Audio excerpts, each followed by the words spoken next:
changes.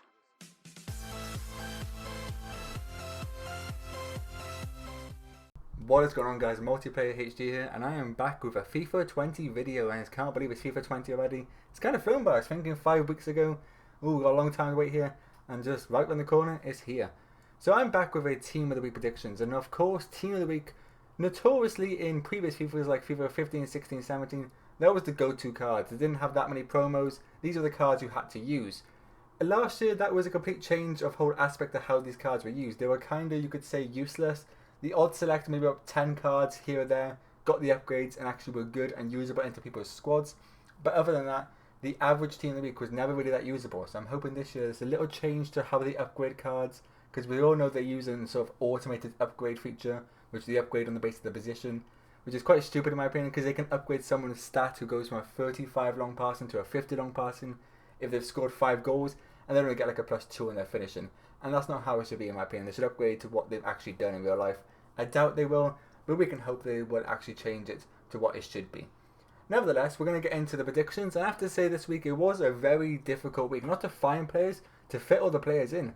Like, it's Sunday night now, there's still a few games going to be going on over the next 2 days, and there's so many players. I could have probably whole nother predictions of possible players who could make the predictions this week. So remember, some players will miss out on my predictions. It doesn't mean I didn't notice them. I probably did notice them. I got a few maybes here and a few possibles. But if there's anyone you think I really missed out, please leave in the comments below and let me know. But nevertheless, let's get into the predictions this week. So straight up, you can notice we have a 73 weighted card who is a gold. Obviously, that's not a mistake by me. That's just the website I'm using right now do not have silver informs. So he will obviously be a silver card, not a gold card. But he did get Roy Watson, that is, of Scunthorpe, got 7 saves and also saved a penalty and got man of the match in their 3-0 win over Morecambe on the weekend. Next up, we have Tagliafico, a card that was used quite a lot near the end of the game last year. He had a nice little linkage to the De Jongs and De Licks. He got 2 goals and a man of the match in Ajax's 4-1 win over Herenveen.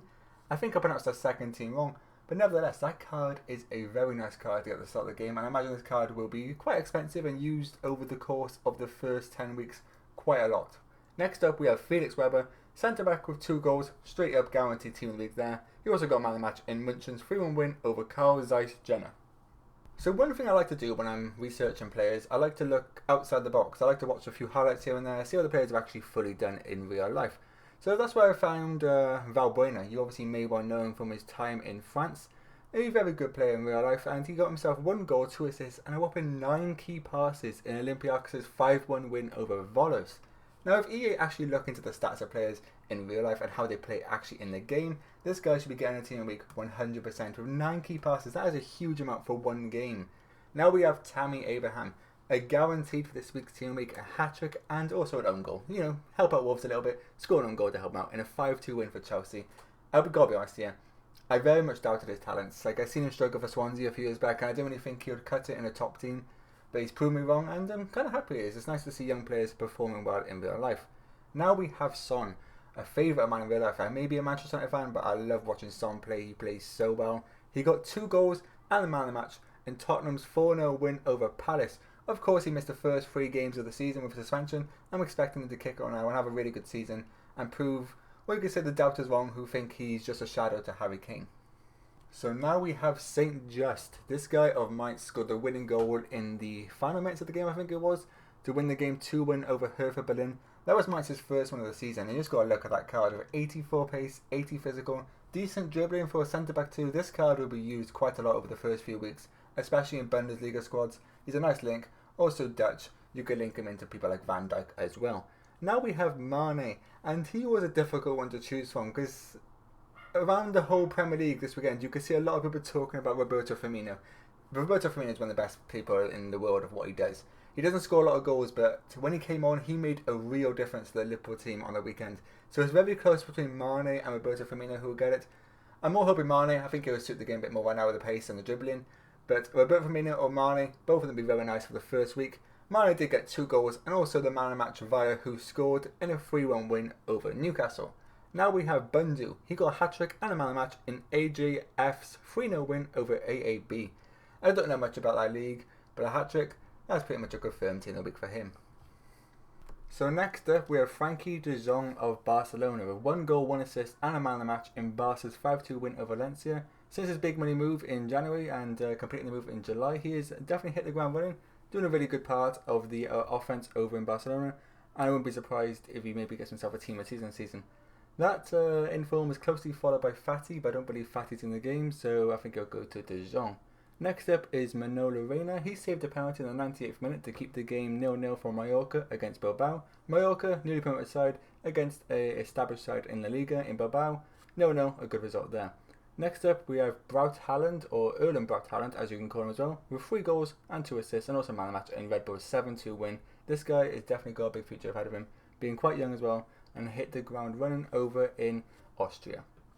So next up, we have Buenda. He got 2 assists and man of the match in Norwich's 3-2 win over Manchester City. Yes, a 3-2 win over Man City, newly promoted team. The first team to win over Man City after being newly promoted in over 25 games.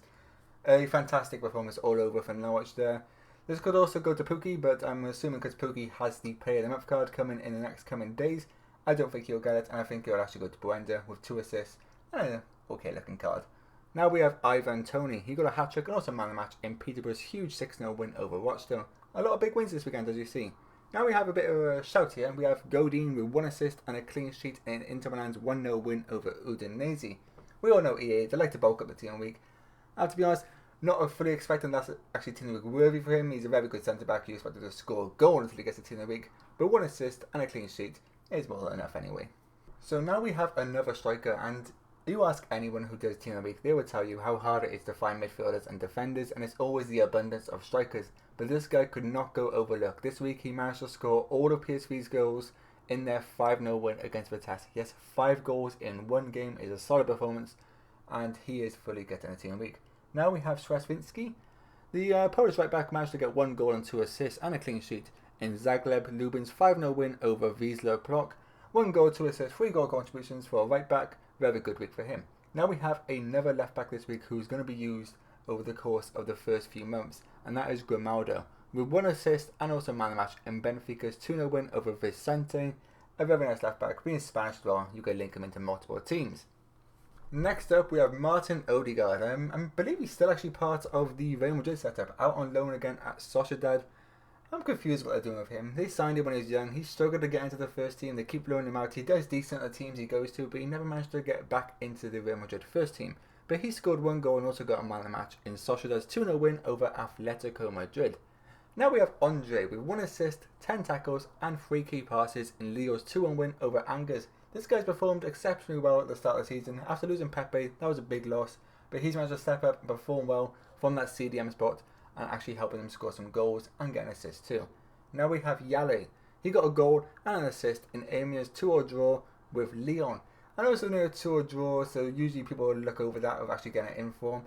But Lyon have performed really well this season, so I think 1 goal, 1 assist for a right back is more than good enough for him. So on to the last 3 players of the final 23 squad. First up is Lorenzo Pellegrini of Roma. He got a hat-trick of assists in the first half alone and also man of the match in their 4-2 win over Sassuolo. Now we have Marco Reus. I tried to avoid putting Marco Reus in because you expect Marco Reus to do more to get a team a week. But 2 goals and man of the match in Dortmund's 4-0 win over rivals Leverkusen, I think could just squeeze him in over the possibles which I have coming up next. Now we have Capitelli. He got 2 goals and man of the match in Cagliari's 3-1 win over Parma. 2 goals from a centre back. It's pretty much nailed on, despite the fact that card looks pretty awful with 48 dribbling and 41 passing. And with the end of the 23-man squad which I have chosen, we have the possible informs this week. With first up, Mertens with 2 goals and a man of the match in Napoli's 2-0 win over Sampdoria. He should be an 88 rated, but for some reason his card has come out as a 8 rated. That is a mistake. Next up is Harit with 2 goals and a man of the match in Schalke's 5-1 win over Paderborn. We now have Benzema, 2 goals and man of the match in Real Madrid, 3-2 win over Levante. You can tell here it's a little theme with players getting 2 goals. It was so close to choose between all these strikers and attackers. I would not be surprised if any of those 3 made it in over other players I have chosen. They all deserve it this week. We also have Sommer with 8 saves and 8.9 rating in Mönchengladbach's 1-0 win over Cologne. And finally, Maya with 1 assist, a 9.5 rating, 8 key passes and 5 tackles in Utrecht's 3-1 win. Like I said, you guys, if you think you disagree with any of these, please leave it in the comments below. I'd like to hear your opinions. And I hope you enjoyed this video. If you did, leave a like, and I'll speak to you next time. Peace.